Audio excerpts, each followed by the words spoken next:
ठीक है, अगर मैं गलत साबित हुई तो मैं ना केवल तुम्हारे सारे पैसे वापस करूंगी, मैं अपने गाल पे खुद थप्पड़ मारूंगी। क्या तुम इससे अग्री करते हो? अलीशा ने ध्रुव पर गलत एलिगेशंस लगाए थे और ध्रुव ने इसके कॉम्पनसेशन पर सवाल किए तो अलीशा ने खुद को थप्पड़ मारने की बात कही। अब ध्रुव को प्रूव करना था कि अलीशा गलत है। अलीशा की बात खत्म होती ही ध्रुव ने अपनी जेब से आज की गई शॉपिंग का बिल बाहर निकाला और सबको दिखाते हुए अलीशा की तरफ बढ़ाया।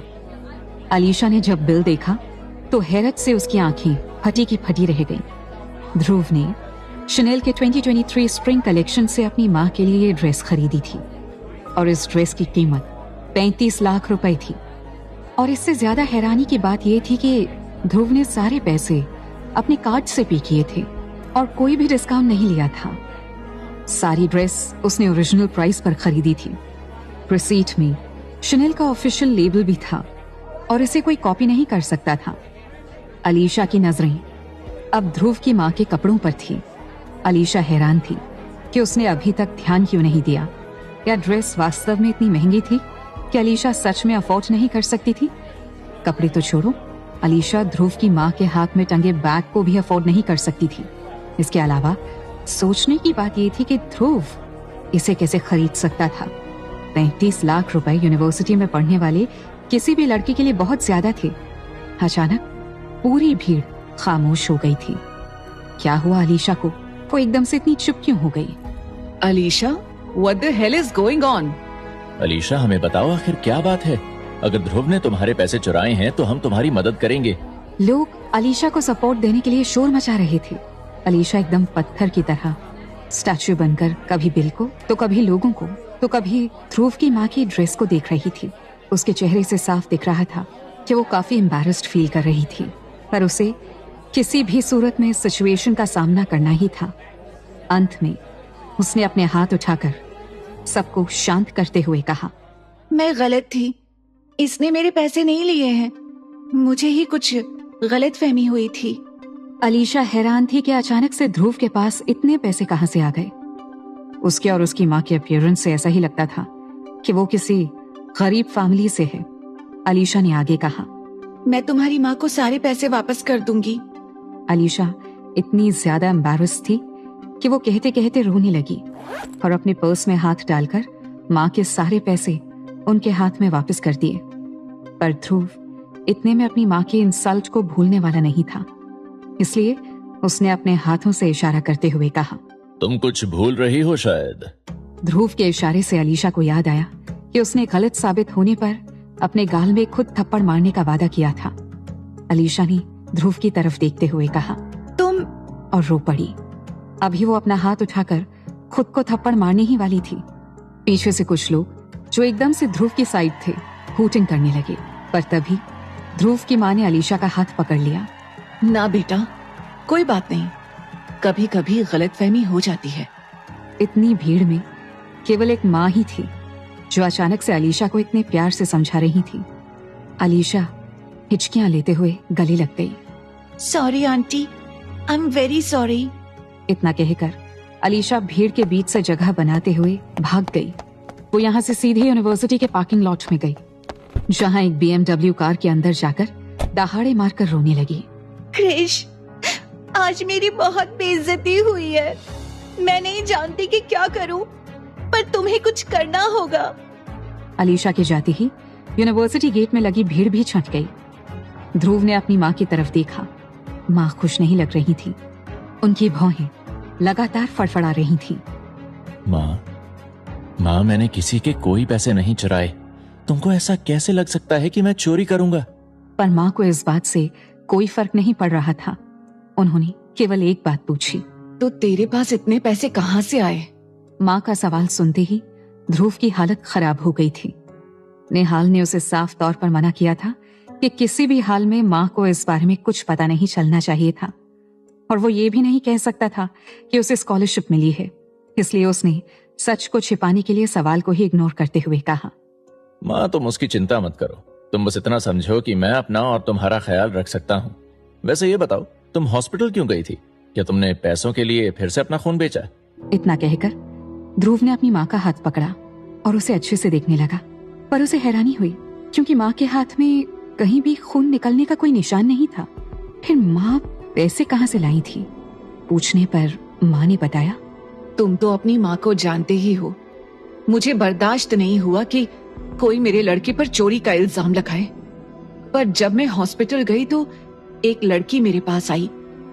उसने मुझे बताया कि वो तुम्हारी क्लास में पढ़ती है और साथ ही उसने मेरी पूरी बात सुनी तो मुझे 40,000 रुपए भी दे दिए। मैंने बहुत मना किया पर उसने मुझसे कहा कि आंटी उधार समझकर ही रख लीजिए। इसके बाद माँ ने ध्रुव की चुटकी लेते हुए कहा, मुझे लग रहा है जैसे तू मेरे पीठ पीछे कोई नया गुल खिला रहा है। साफ साफ बता कौन थी वो? अभी तक मुझे क्यों नहीं बताया? पर ध्रुव हैरान था। क्या सच में पूरी यूनिवर्सिटी में ऐसा कोई भी है जो उसकी माँ को 40,000 रुपए दे दे? वो भी कोई लड़की? कौन हो सकती है वो? ध्रुव और जैस्मिन के बीच थोड़ी नजदीकियां थीं, पर वो इस तरह की नहीं थी कि किसी की मदद करे। साथ ही जिस समय माँ हॉस्पिटल गई थी उस समय जैस्मिन बार में कार्तिक के साथ थी। अंत में ध्रुव ने माँ से ही पूछ लिया, वो कैसी दिख रही थी? ध्रुव उस लड़की के बारे में जानना चाहता था। ध्रुव के सवाल पर माँ ने जवाब देना शुरू किया। वो बहुत सुंदर थी, चेहरा एकदम साफ और एलिगेंट, काफी लंबी थी और फिगर भी अच्छा था। इसके अलावा उसने योगा पैंट्स पहन रखा था। माँ की बात सुनकर ध्रुव एकदम हैरान रह गया। माँ ने जो भी बातें बताई थी उस पर केवल एक लड़की ही फिट बैठ रही थी और वो थी तृप्ति। तृप्ति अक्सर योगा पैंट्स में ही कैंपस आ जाती थी। वो योगा क्लासेस भी अटेंड करती थी। उसका कमाल का फिगर था और वो बहुत खूबसूरत लगती थी।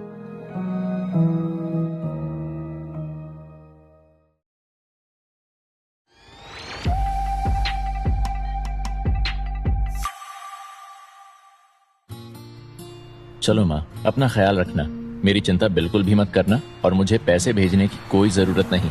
मैं अपना और तुम्हारा अच्छे से ख्याल रख सकता हूँ। ध्रुव ने माँ को बस में बिठाकर वापस भेजते समय अच्छे से समझाते हुए कहा। इसके बाद घर आया और सो गया। अगले दिन सवेरे उसकी पहली क्लास 8 बजे शुरू होनी थी। ध्रुव पढ़ने में अच्छा था और उसके अच्छे मार्क्स आते थे। उसकी माँ ने बहुत मुश्किल से उसका इस यूनिवर्सिटी में एडमिशन करवाया था, पर इस यूनिवर्सिटी में काफी पैसे वाले घरों के बच्चे पढ़ते थे और ध्रुव के गरीब बैकग्राउंड के कारण उसे सभी ने बुली किया। उसके क्लास के टीचर भी उसे पसंद नहीं करते थे, इसलिए उसका पढ़ाई से मन हट चुका था। उसके अलावा अपनी माँ पर ज्यादा बोझ न आए इसलिए वो गैलेक्सी बार में नौकरी भी करता था। वो पहले से ही लोगों के लिए मजाक था, पर जैस्मिन के किस्से के बाद वो अब पूरी तरह से लोगों के लिए मजाक की चीज बन चुका था। लोग उसके मुंह पर उसके लिए कुछ भी कह जाते थे, पर वो पलटकर जवाब देने के लायक नहीं था, इसलिए सुनकर भी चुप रह जाता था। लोग उसे spineless, no self respect and no dignity वाला इंसान समझते थे, पर अब ये पहला वाला ध्रुव नहीं था। जैस्मिन का किस्सा खत्म हो चुका था, इसलिए ध्रुव को अब फिर से खुद को संभालना था और आगे बढ़ना था। सवेरे यूनिवर्सिटी आने के बाद ध्रुव की नजरें कार्तिक को ढूंढ रही थी, पर कार्तिक आज कॉलेज नहीं आया था। सवेरे 8 बजे ध्रुव क्लास में बैठा था तो उसे बार बार लग रहा था जैसे कोई नजरें उसे बार बार देख रही हैं। क्लास खत्म होने के बाद ध्रुव उठा और सबसे आगे की सीट की तरफ बढ़ा। क्लास में बातें हो रही थीं। ये स्पाइनलेस ध्रुव क्या करने जा रहा है? सभी की नजरें ध्रुव पर ही थी, पर ध्रुव आराम से चलता हुआ तृप्ति के पास पहुंचकर बोला, वेल तृप्ति, मैं कल शाम जो हुआ उसके लिए तुम्हें थैंक्स कहना चाहता हूँ। इतना कहकर ध्रुव ने एक गहरी सांस ली और आगे कहा, तो तृप्ति, मैं तुम्हें तुम्हारे मनपसंद रेस्टोरेंट में ट्रीट देना चाहता हूँ, अगर तुम्हें कोई एतराज ना हो तो। ध्रुव की बात सुनकर पूरी क्लास बहुत तेज हंसने लगी। लोग तरह तरह की बातें कर रहे थे। तृप्ति भी हैरान थी। उसने कभी सोचा नहीं था कि एक दिन ध्रुव भी उसे डिनर के लिए इनवाइट करेगा। तृप्ति उसकी बात सुनकर अजीब सा फील कर रही थी। कल रात को तृप्ति ने ध्रुव की माँ की मदद की थी, पर यह केवल तृप्ति ने उसकी मदद करने के लिए किया था। वो अपना खून बेचकर पैसे कमाना चाहती थी और ये देखकर तृप्ति को उनके लिए सिंपैथी आ गई। वहीं ये बेशरम ध्रुव खड़ा था जो अपनी माँ की मदद करना छोड़कर तृप्ति को डिनर के लिए इनवाइट करने आया था, पर तृप्ति ने इस बात का ध्यान रखा कि कहीं ध्रुव को बुरा न लग जाए। Well Dhruv, I appreciate your invitation, but dinner में जाने की बजाय क्यों ना यही कैंटीन में कुछ खा लें? तृप्ति के इस जवाब से ध्रुव को काफी खुशी हुई। तृप्ति केवल सुंदर ही नहीं थी, वो काफी समझदार भी थी। पूरी क्लास उसे देख रही थी और वो सबके सामने ध्रुव को एम्बैरेस नहीं करना चाहती थी, इसीलिए उसने बहुत समझदारी से ध्रुव को जवाब दिया। तभी किसी ने लेक्चर रूम के दरवाजे को जोर से लात मारकर खोला।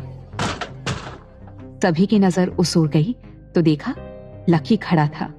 यूनिवर्सिटी में लगभग सभी लोग जानते थे कि लकी तृप्ति के पीछे पड़ा था, और जैसे ही उसे पता चला कि ध्रुव तृप्ति को डिनर पर इनवाइट कर रहा है तो वो भी आ गया। तृप्ति उसे पसंद नहीं करती थी, पर तृप्ति दिल से बहुत अच्छी थी और उसने कभी लकी का दिल नहीं तोड़ा।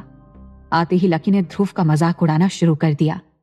ध्रुव, लोग लड़कियों को अपने साथ किसी अच्छे रेस्टोरेंट में ले जाते हैं, पर तुम उसे कैंटीन में ट्रीट दे रहे हो।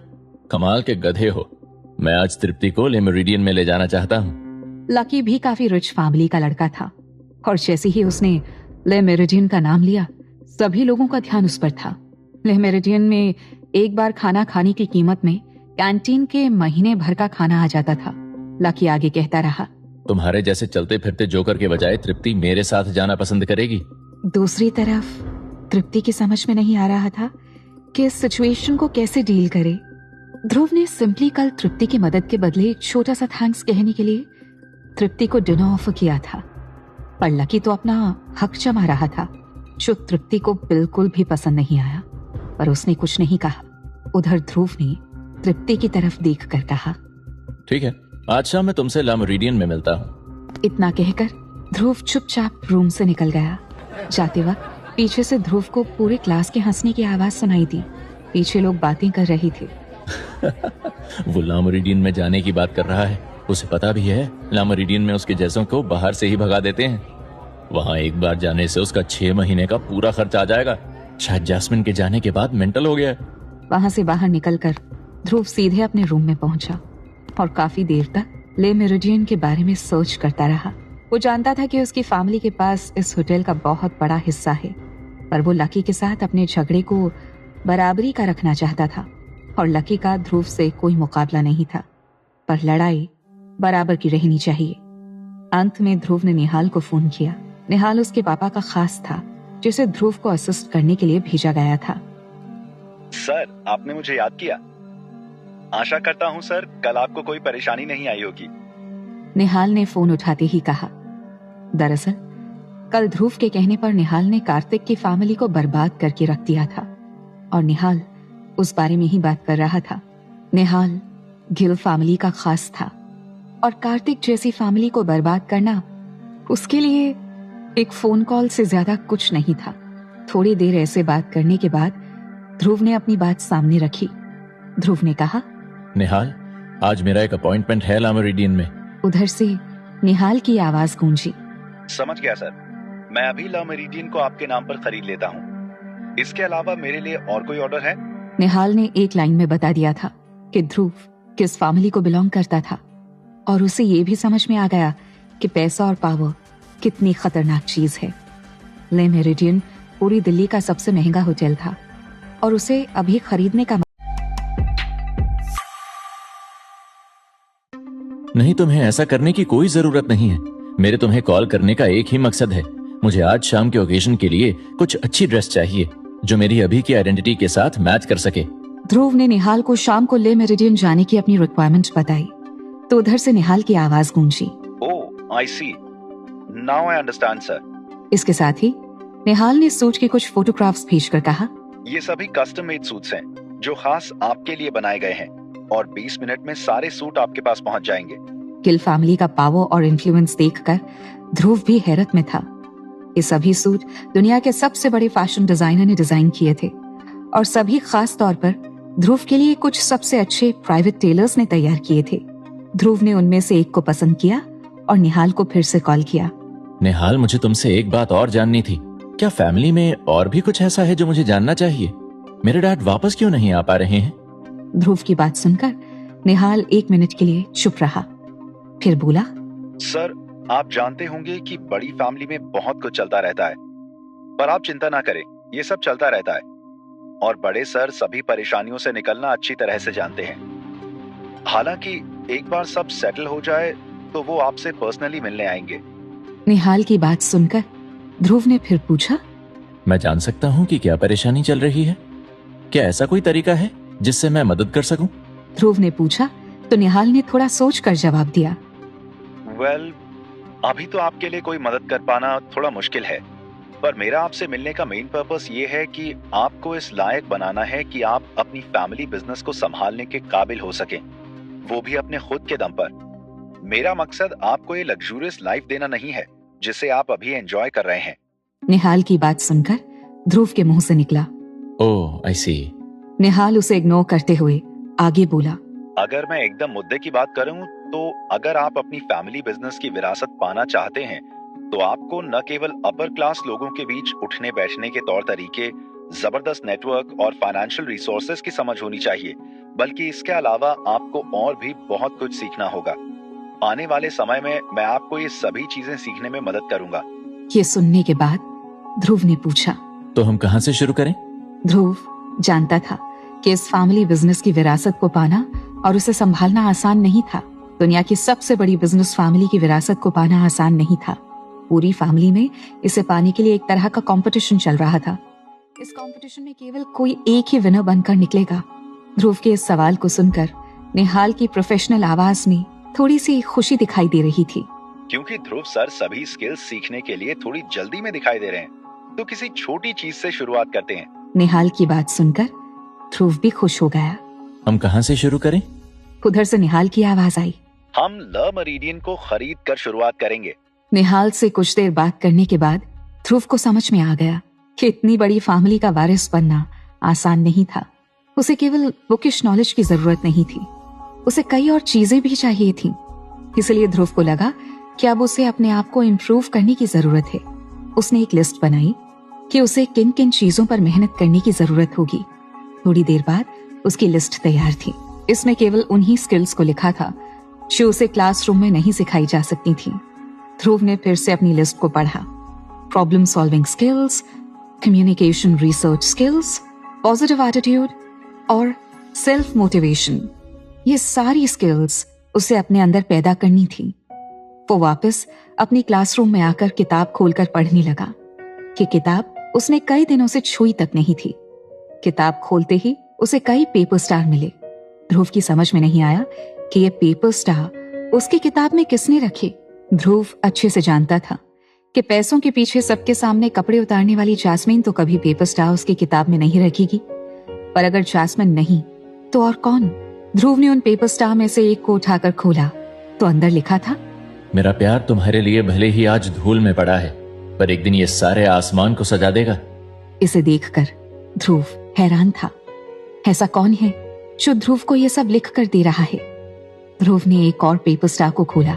उसमें लिखा था, twinkle twinkle little star, how I wonder what you are. Dhruv ने तीसरे पेपर स्टार को खोला।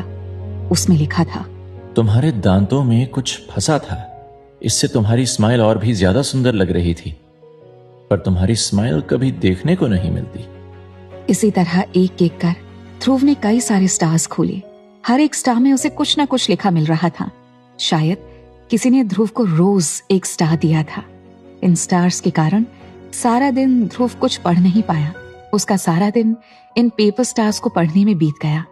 सारे पेपर स्टार्स को पढ़ने के बाद ध्रुव का दिल इमोशन से भर गया। स्टार्स ने काफी रोमांटिक और हार्ट टचिंग मैसेजेस थे, जिन्हें पढ़ने के बाद ध्रुव का दिल काफी देर तक धड़कता रहा। ध्रुव जब क्लास से बाहर निकला तो शाम हो गई थी और आज उसे तृप्ति और लकी के साथ ले मेरिडियन डिनर करने के लिए जाना था। ध्रुव इसे जरूरी नहीं समझता था, पर यही वो जगह थी जो ध्रुव को प्रैक्टिकल दुनिया से रूबरू करवाती थी। ऐसी जगह जाकर ही वो इंसल्ट और अप्रिसिएशन को पास से महसूस कर सकता था। अगर वो चाहे तो आज ही ले मेरिडियन को खरीद ले, पर उसने ऐसा नहीं किया। वो बस देखना चाहता था कि लकी क्या चालें चलता है और ध्रुव इस पर कैसे रिस्पॉन्स देता है, क्योंकि ये छोटे छोटे झगड़े ही उसे आखिर में एक विजेता बनाएंगे जो दुनिया की सबसे बड़ी बिजनेस फैमिली को पाएगा। निहाल से बात करने के बाद ध्रुव का दुनिया देखने का तरीका ही बदल गया। यूनिवर्सिटी के गेट पर काफी सारी मोटरसाइकिल्स खड़ी थीं। इस समय ये काफी आम हो गया था। दिल्ली के ट्रैफिक में मोटरसाइकिल्स को हायर करना आसान था। इसे मोटर टैक्सी कहते थे। ध्रुव ने एक राइडर से बात की जिसकी उम्र 50 साल के आसपास होगी। राइडर ने भी ध्रुव से पोलाइटली बात की और कुछ देर के नेगोशिएशन के बाद ध्रुव उस राइडर के पीछे बैठा ले मेरिडियन की तरफ चल दिया। मोटरसाइकिल राइडर ने ध्रुव से काफी कम दाम लिए थे और ध्रुव उसको कुछ टिप देना चाहता था, पर उस शख्स ने ध्रुव को मना कर दिया। तो ध्रुव ने उसे किसी दिन ले मेरिडियन में डिनर करने का ऑफर दिया, जिस पर वो तैयार हो गया।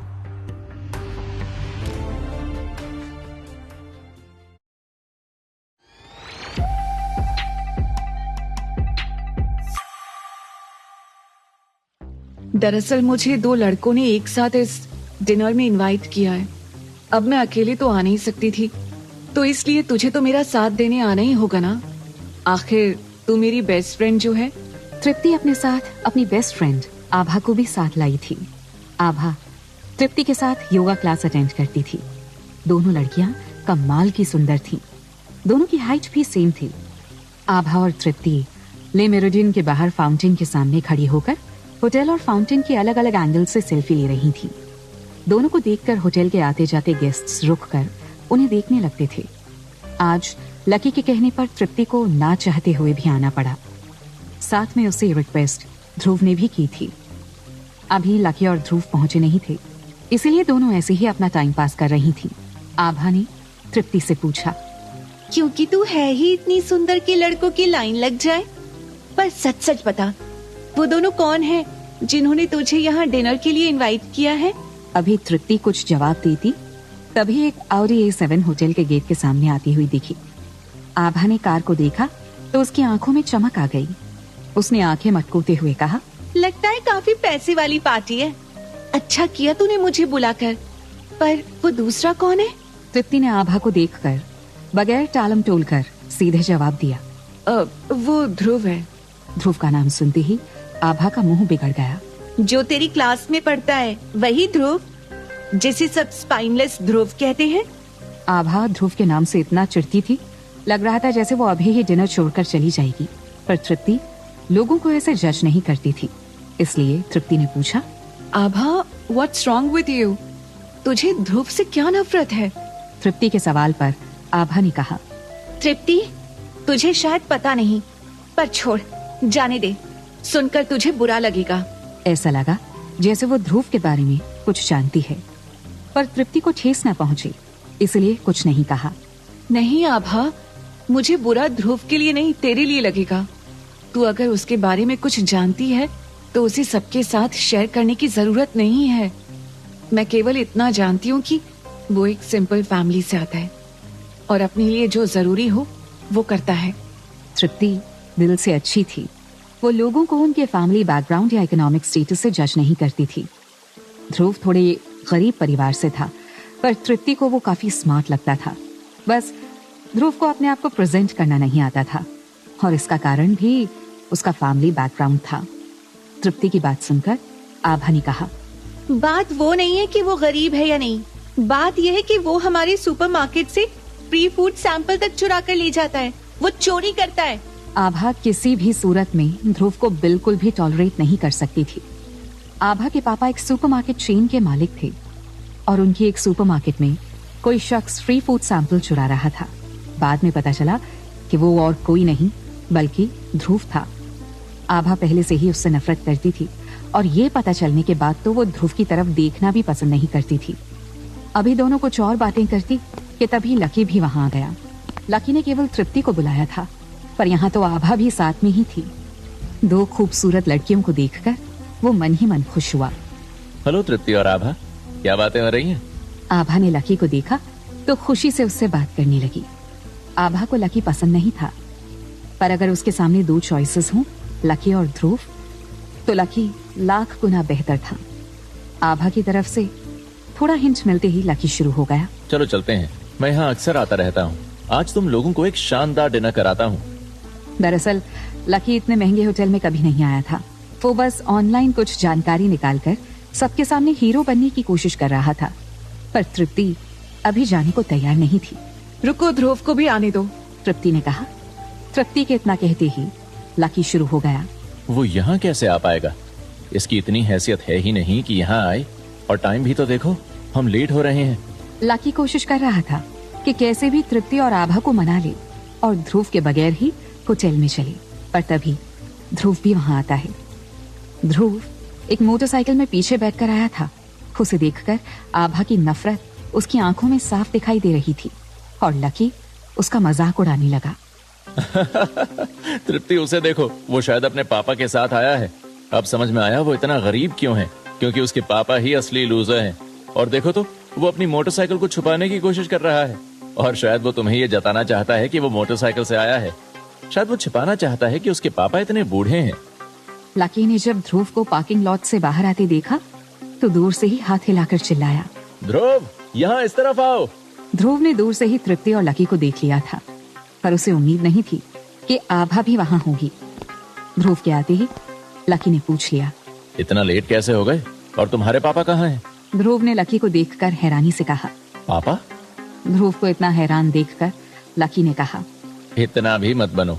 क्या तुम अपने पापा की मोटरसाइकिल से यहाँ नहीं आए हो? पर तुम्हारी मोटरसाइकिल बहुत पुरानी हो गई है। ध्रुव उसकी बात सुनकर हैरान था। वो मेरे पापा नहीं है, वो तो बेचारा एक गरीब मोटरसाइकिल वाला था। उसके पास कोई बिजनेस नहीं था, तो मैंने सोचा मैं उसकी मदद करूं। ध्रुव की बात सुनकर लकी जोर से हंस पड़ा। वेल ध्रुव, शो ऑफ के चक्कर में तुम अपने पापा को पापा भी नहीं कहोगे। आभा वैसे तो ध्रुव को बिल्कुल भी पसंद नहीं करती थी, पर जैसे ही उसने ये सुना तो वो लकी से भी तेज आवाज में ध्रुव से बोली, ध्रुव, तुम ऐसा कैसे कर सकती हो? तुम्हारे पापा के लिए कितना मुश्किल रहा होगा तुमको पढ़ाना। आज तुम केवल हमें दिखाने के लिए ऐसा कैसे कर सकते हो? तुम अपने पापा को पापा मानने को तैयार नहीं हो। ध्रुव को समझ में नहीं आ रहा था कि क्या कहे। ध्रुव ने फिर से मुस्कुराकर पोलाइटली कहा, वो मेरे पापा नहीं हैं। यार कैसे कहूँ? अभी लकी कुछ कहने ही वाला था कि तृप्ति की आवाज आई। बस करो। तृप्ति के मना करने के बावजूद लकी चुप तो हो गया, पर आभा नहीं मानी। आभा ने तृप्ति को देखकर गुस्से से कहा, तृप्ति, मुझे समझ नहीं आता कि तुमने इस शख्स के साथ डिनर करने के लिए मुझे यहाँ क्यों बुलाया। आभा की शह मिलने पर लकी भी बोलने लगा। वैसे भी लकी इतनी जल्दी ध्रुव से हार मानने वाला नहीं था। वैसे ध्रुव, तुमने अपनी मोटरसाइकिल कहाँ छुपाई? अपने पापा से कहो तुम्हें लेकर जाएं, क्योंकि यहाँ तुम्हारे जैसे लोग नहीं आ सकते। ध्रुव ने बहुत ही पोलाइटली कहा, मैंने मोटरसाइकिल पार्किंग लॉट में खड़ी की है, छुपाई नहीं है, और वो मेरे पापा नहीं हैं। ध्रुव की बात लकी को हजम नहीं हो रही थी, क्योंकि ले मेरिडियन में केवल वीआईपी गेस्ट्स को ही पार्किंग मिल पाती है। लकी को अपनी इतनी महंगी कार के बावजूद यहाँ जगह नहीं मिली, इसलिए लकी फिर से ध्रुव का मजाक उड़ाने लगा। ध्रुव, तुम इग्नोरेंट ही नहीं, बड़बोले भी हो। ये ला मेरिडियन होटल है, और तुम बता रहे हो कि तुमने अपनी मोटरसाइकिल यहाँ के पार्किंग लॉट में खड़ी की है। लकी को पता नहीं था कि ध्रुव कितना पावरफुल था। अगर वो कहे कि मोटरसाइकिल को पार्किंग लॉट में खड़ा करो तो वो लोग मना नहीं कर पाएंगे, और अगर ध्रुव कहे कि इस होटल को ढाबे में बदल दो तो ये होटल ढाबे में बदल जाएगा। जवाब में ध्रुव ने केवल इतना ही कहा, वीआईपी एंट्री पार्किंग लॉट से ही होकर जाती है, वहीं से हम होटल में एंट्री करेंगे, इसलिए मैंने अपनी मोटरसाइकिल भी वहीं पार्क की। लकी ने जैसे ही वीआईपी एंट्री का नाम सुना वो चौंक गया। क्या यहाँ वीआईपी एंट्री भी है? वो ये देखना चाहता था कि वो अक्सर ले मेरिडियन में आता है, इसलिए उसने यहाँ के सारे मेन्यू और ड्रिंक के बारे में अच्छा रिसर्च किया था। पर उसे इतना नहीं पता था कि यहाँ नॉन मेंबर्स को बगैर अपॉइंटमेंट के बुकिंग नहीं मिलती थी। पर यह सोचने की बात है कि ध्रुव को ये सब कैसे पता है। लकी को लग रहा था कि वो तृप्ति और आभा के सामने शो ऑफ कर लेगा, पर अभी वो ध्रुव के सामने बेवकूफ साबित हो रहा है। लकी की शक्ल देखकर ध्रुव की समझ में आ गया था कि उसे कुछ जानकारी नहीं है, बस ऐसे ही हीरो बन रहा है। इसलिए उसे छेड़ते हुए कहा, चलो अब हमें चलना चाहिए, लेट हो गए तो रोमने कॉन्टे का जो नया बैच आया है वो खत्म हो सकता है। आज लकी की पार्टी में हम जो चाहें वो ऑर्डर कर सकते हैं, है ना लकी? इतना कहकर ध्रुव ने लकी की तरफ देखा। लकी कभी ले मेरिडियन होटल में नहीं गया था और उसे ये भी पता नहीं था कि रोमनी कॉन्टे की एक बोतल की कीमत क्या है। रोमनी कॉन्टे की एक बोतल की कीमत 30 लाख हो सकती है। इसके अलावा ध्रुव ने लकी को देखकर पूछा, बाय द वे लकी, तुम इतनी बार यहाँ आए हो तो तुम्हारे पास मेंबरशिप कार्ड तो होगा ही। अगर मेंबरशिप कार्ड है तो हमें ज्यादा लाइन में लगकर बेमतलब का वेट नहीं करना होगा। लकी जैसे बंदे को देखकर लग रहा है कि उसके पास कार्ड होगा ही, इसलिए मैं अपना कार्ड संभाल कर वापस रख लेता हूँ। इतना कहकर ध्रुव ने अपना मेंबरशिप कार्ड दिखाकर वापस रख लिया। ध्रुव की बात सुनकर लकी अपना आपा खोने वाला था। वो हैरान था कि ध्रुव को इतनी जानकारी कैसे है और उसके पास सच में मेंबरशिप कार्ड भी है। अभी लकी कुछ कह पाता कि तभी एक मिडिल एज शख्स पास से गुजरा, जिसके साथ आई लड़की उससे काफी कम उम्र की थी। दोनों की बातों से लग रहा था कि दोनों रिलेशनशिप में हैं। दोनों के बीच आर्ग्यूमेंट हो रहा था कि उस शख्स का कहना था कि ले मेरिडियन का मेंबरशिप कार्ड लेने में जितने पैसे लगेंगे उतने में 2 BMW खरीद लूंगा। लकी ने जब ये सुना तो वो अपनी जगह बुत बना खड़ा रहा। चारों लोग उन दोनों की बात सुन चुके थे। अब लकी को यह समझ में नहीं आ रहा था कि यहां से कैसे निकले। उसे कैसे भी यहां से जान बचाकर भागना था। उसने आज तक कभी इतने महंगे होटल में जाने के बारे में सोचा तक नहीं था। आज उसे समझ में आया कि महंगे होटल महंगे क्यों होते हैं। खाना पीना तो कोई भी अफोर्ड कर लेगा, पर इन चीजों से कैसे बचेगा।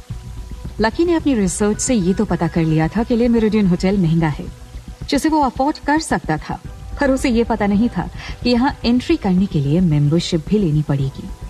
काफी सोचने के बाद लकी ने कहा, तृप्ति, मुझे लगता है मेरे घर में कुछ इश्यूज हैं। मुझे मैसेजेस आ रहे हैं। मेरी ये पार्टी ड्यू रही, मुझे निकलना होगा। फिर कभी मैं तुमको यहाँ पर ही पार्टी दूंगा। ये कहते वक्त ही लकी गुस्से और शर्म से लाल हो गया था। वो ध्रुव के सामने अपनी हार एक्सेप्ट नहीं कर पा रहा था। लकी की बात सुनकर तृप्ति ने अपना सिर हिलाकर उसे जाने की परमिशन दे दी। तृप्ति लकी के साथ डिनर नहीं करना चाहती थी। उसे यहाँ जबरदस्ती आना पड़ा था। लकी जा चुका था। अब तृप्ति ने ध्रुव से कहा, तो हम लोगों को भी वापस चलना चाहिए। तृप्ति के इतना कहने से आभा को भी थोड़ी राहत मिली। वो ध्रुव को फूटी आंख भी नहीं पसंद करती थी। उसके साथ डिनर करना तो दूर की बात है। पर ध्रुव ने जवाब में कहा, घर हमें वापस क्यों जाना है? हम तो यहाँ डिनर करने आए थे ना। ध्रुव के इतना कहते ही आभा ने तृप्ति के कान में कहा, चुपचाप वापस चलो। मैं इसके साथ डिनर पर नहीं जाने वाली। ये खुद तो सुपरमार्केट से खाना चुराता ही है, हमसे भी बर्तन मंजवाएगा। पर तृप्ति ने उसे पूरी तरह से इग्नोर करते हुए ध्रुव से कहा, हाँ ध्रुव चलो, आभा कह रही थी उसको हॉटपॉट खाना है ना आभा? चलो चलते हैं। ध्रुव आभा के एक्सप्रेशंस देखकर समझ गया था कि उसे ध्रुव का साथ बिल्कुल भी पसंद नहीं आ रहा था, पर उसने कुछ जवाब नहीं दिया और सभी ले मेरिडियन के डाइनिंग हॉल की तरफ चल दिए। खाते समय ध्रुव ने तृप्ति से कहा, थैंक यू तृप्ति, तुमने सच में मेरी बहुत मदद करी। पर मैं तुमको बताना चाहता हूँ कि मैंने कोई पैसे नहीं चुराए थे और इसके लिए अलीशा को बहुत बेइज्जती भी उठानी पड़ी। मैंने अपनी माँ के लिए खुद कपड़े खरीदे थे, पर फिर भी मुझे तुमको थैंक्स कहना चाहिए।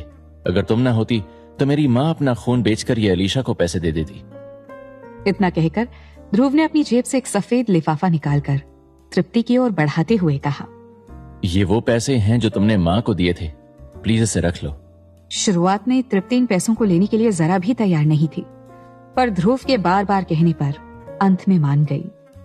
अंत में ध्रुव ने कहा, ठीक है, अगर तुमको कभी मेरी जरूरत पड़े तो जरूर याद करना। ध्रुव के इतना कहते ही तृप्ति ने उसे ऐसे देखा मानो कह रही हो कि इसी बात का तो उसे इंतजार था। उसने तपाक से कहा, ध्रुव अगर ऐसी बात है तो सच में तुम्हारी मदद की सख्त जरूरत है। कल मेरा बर्थडे है, क्या कल तुम मेरी बर्थडे पार्टी में मेरे घर आ पाओगी? इतना कहकर तृप्ति ने अपनी जीभ होंठों से दबा ली, जिससे वो शर्मीली, खूबसूरत और बहुत क्यूट लग रही थी। तृप्ति की बात सुनकर आभा गुस्से, नाराजगी और हैरानी से तृप्ति को देख रही थी। जिंदल फैमिली बहुत पैसे वाली फैमिली थी। उस फैमिली की बर्थडे पार्टी में वो ध्रुव को इनवाइट कर रही थी। तृप्ति के इस इनविटेशन से ध्रुव भी हैरान था। उसके मुंह से निकला, क्या